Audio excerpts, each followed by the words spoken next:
দোহায় যুক্তরাষ্ট্র ইরান বৈঠক শেষ, কি নিয়ে আলোচনা হলো? জানাবো 4 মাসের মধ্যে সর্বনিম্ন তেলের দাম।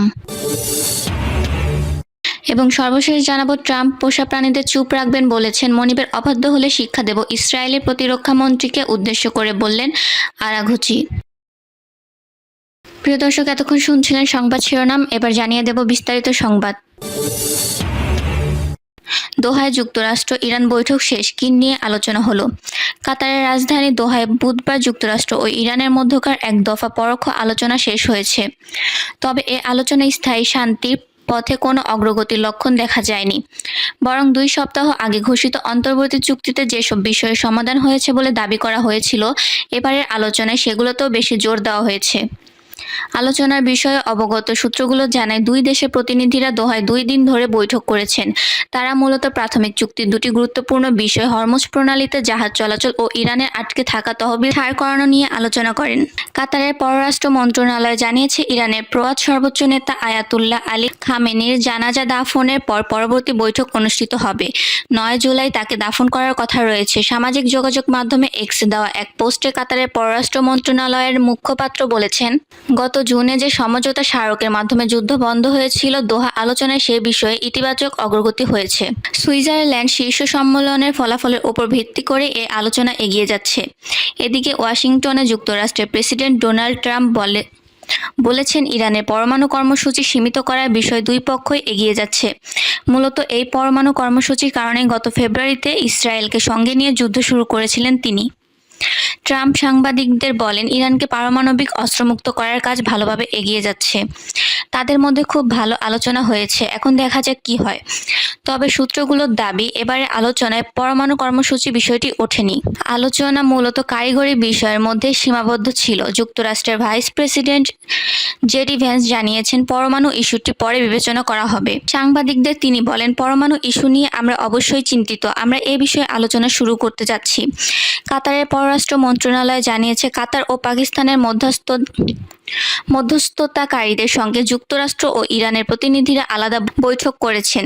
নাম প্রকাশ না করার শর্তে একটি সূত্র জানান, ট্রাম্পের জামাতা জ্যারেড কুশনার ও শীর্ষ মার্কিন দূত স্টিভ উইটকফ এ বৈঠকে অংশ নেননি। অথচ একে উচ্চ পর্যায়ের আলোচনা আখ্যা দিয়ে হোয়াইট হাউস তাদের এই অঞ্চলে পাঠিয়েছিল। ইরানের প্রতিনিধি দলের নেতা ও উপপররাষ্ট্রমন্ত্রী কাজেম গারিবাবাদি জানিয়েছে, আলোচনা শেষ হয়েছে। তবে 2 পক্ষের মধ্যে কোনো মতবিরোধ দূর হয়েছে কিনা সে বিষয়ে কেউ কিছু জানায়নি। প্রাথমিক চুক্তি অনুযায়ী হরমুজ প্রণালী দিয়ে পুনরায় জাহাজ চলাচলের সুযোগ দিতে হবে ইরান ও যুক্তরাষ্ট্রকে। যুদ্ধের আগে বিশ্বব্যাপী তেল ও তরলীকৃত প্রাকৃতিক গ্যাসের এলএনজি বাণিজ্যের 1/5 ওই পথেই হতো। যদিও ওই পথে আংশিকভাবে জাহাজ চলাচল শুরু হয়েছে, কিন্তু এই কৌশলগত পানিপথের নিয়ন্ত্রণ এখন কার হাতে তা এখনও অস্পষ্ট। একটি মালবাহী জাহাজে ইরানের হামলার পর গত সপ্তাহান্তে 2 দেশ একে অপরের ওপর পাল্টা হামলা চালিয়েছে। ইরানের 2 জন শীর্ষস্থানীয় কর্মকর্তা বলেছেন, প্রণালীর উপর নিজেদের নিয়ন্ত্রণে আন্তর্জাতিক স্বীকৃতি আদায় ইরান বদ্ধপরিকর। প্রয়োজনে তারা শক্তিও প্রয়োগ করবে। ইরান বারবার বলেছে, আগস্টের মাঝামাঝি সময় থেকে তারা জাহাজ চলাচলের ওপর মাশুল টোল আরোপ করবে, কারণ ওই সময় প্রাথমিক চুক্তিতে উল্লেখিত মাশুলমুক্ত সময়সীমা শেষ হয়ে যাবে। বুধবার ট্রাম্পের মন্তব্যে ইরানের সঙ্গে পুনরায় সর্বাত্মক যুদ্ধ বেঁধে যাওয়ার শঙ্কা কিছুটা কমেছে। তিনি বলেন, আমার মনে হয় তারা অনেক দূর এগিয়েছে। ট্রাম্পের এ মন্তব্যের পর তেলের দাম গত 4 মাসের মধ্যে সর্বনিম্ন পর্যায়ে নেমে এসেছে।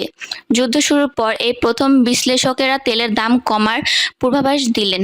বুধবার ইরানের রাষ্ট্রীয় সংবাদ মাধ্যম জানিয়েছে, ইরানি কর্তৃপক্ষের নির্ধারিত রুটের বাইরে একটি বিদেশি কন্টেইনার জাহাজ অগভীর পানিতে আটকে গেছে। প্রতিষ্ঠান ভান্ডা ইনসাইটের প্রতিষ্ঠাতা বন্দনা হরি বলেন, হরমুজ প্রণালী পুনরায় খুলতে শুরু করেছে, তবে এটি এখনো অসম্পূর্ণ ও অনিশ্চিত। সার্বিক পরিস্থিতি এখনো পুরোপুরি পরিষ্কার নয়। ইউরোপের বেশ কয়েকটি দেশ এই প্রণালী থেকে মাইন অপসারণের সহায়তার প্রস্তাব দিয়েছে। তবে জার্মানির প্রতিরক্ষা মন্ত্রী বরিস পিস্টোরিয়াস বলেছেন, অন্য দেশগুলোর সঙ্গে ইরানের অসহযোগিতাপূর্ণ মনোভাবের কারণে তার দেশ এ উদ্যোগে অংশ নেবে বলে তিনি মনে করেন না। 4 মাসের মধ্যে সর্বনিম্ন তেলের দাম। ওয়াশিংটন ও তেহরানের মধ্যকার দ্বিপাক্ষিক সম্পর্কের বিষয়ে মার্কিন শীর্ষ নেতৃত্বের ইতিবাচক মন্তব্যে বিশ্ববাজারে জ্বালানি তেলের দাম বড় ধরনের পতন ঘটেছে। আন্তর্জাতিক বাজারে তেলের দাম 1%-এরও বেশি কমে গত 4 মাসের মধ্যে সর্বনিম্ন স্তরে নেমে এসেছে। বার্তা সংস্থা রয়টার্স জানায়, আন্তর্জাতিক ব্রেন্ট ক্রুডের দাম ব্যারেল প্রতি $1.38 বা 1.89% কমে $71.57 দাঁড়িয়েছে। ইন্টারমিডিয়েট WTI ক্রুডের দাম ব্যারেল প্রতি 92 সেন্ট বা 1.32% কমে বিক্রি হচ্ছে $68.58। উভয় বেঞ্চমার্কেটেরই এই দরপতন গত মার্চের পর সবচেয়ে সর্বনিম্ন সমাপনী মূল্য। বাজার বিশ্লেষকরা বলেছেন, মার্কিন প্রেসিডেন্ট ডোনাল্ড ট্রাম্প এবং ভাইস প্রেসিডেন্ট জেডি ভ্যান্সের সাম্প্রতিক কিছু মন্তব্য এই দরপতনের পেছনে প্রধান অনুঘটক হিসেবে কাজ করেছে। এর আগে এক বিবৃতিতে ট্রাম্প ইরান ও আমেরিকার মধ্যকার আলোচনা খুব ভালো চলছে বলে উল্লেখ করেন এবং প্রায় একই সুরে কাজ করেছে এবং প্রায় একই বেঞ্চে জানান, এই আলোচনা অত্যন্ত চমৎকার অগ্রগতির দিকে যাচ্ছে। দুই দেশের মধ্যে ভূরাজনৈতিক উত্তেজনা হ্রাসের এই ইতিবাচক সংকেত সরাসরি প্রভাব ফেলেছে বৈশ্বিক তেলের বাজারে, যার ফলে বিনিয়োগকারীদের মাঝে সরবরাহ নিয়ে উদ্বেগ কমেছে এবং তেলের দাম দ্রুত নিম্নমুখী হয়েছে। ট্রাম্প পোষা প্রাণীদের চুপ রাখবেন বলেছেন, মনিবের অবাধ্য হলে শিক্ষা দেব, ইসরায়েলি প্রতিরক্ষা মন্ত্রীকে উদ্দেশ্য করে বললেন আরাঘচি। ইরানের নতুন সুপ্রিম লিডার মোজতবা খামেনিকে ইসরায়েল হত্যার জন্য চিহ্নিত করে রেখেছে বলে মন্তব্য করেছেন ইসরায়েলি প্রতিরক্ষা মন্ত্রী ইসরায়েলি কাৎসো। তার এই মন্তব্যের জেরে ক্ষুদ্র প্রতিক্রিয়া দেখিয়েছে ইরানের পররাষ্ট্রমন্ত্রী আব্বাস আরাঘচি। তিনি ইসরায়েলি নেতাদেরকে যুক্তরাষ্ট্রের প্রেসিডেন্ট ডোনাল্ড ট্রাম্পের পোষা প্রাণী হিসেবে অভিহিত করেছেন। আরাঘচি বলেছেন, ট্রাম্প কথা দিয়েছেন ইসরায়েলি থাকা তার পোষা প্রাণীদের মুখ বন্ধ রাখবেন, কিন্তু তিনি যদি এতে ব্যর্থ হন এবং ইসরায়েলি নেতারা তাদের মনিব ট্রাম্পের কথা না শোনে, তাহলে ইরান ইসরায়েলকে কঠোর শিক্ষা দেবে।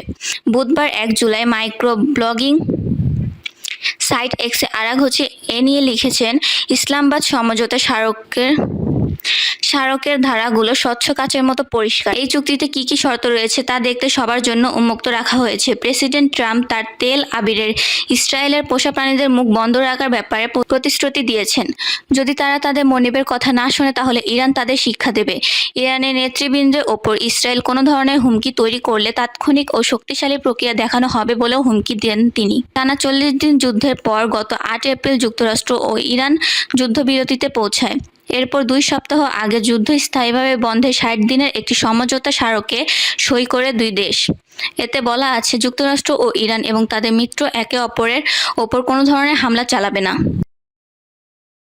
প্রিয় দর্শক, এই ছিল এখনকার সর্বশেষ সংবাদ আপডেট। সব সংবাদ পেতে চ্যানেলটি সাবস্ক্রাইব করে রাখুন এবং ভিডিওটিতে লাইক দিয়ে পাশেই থাকবেন। ধন্যবাদ।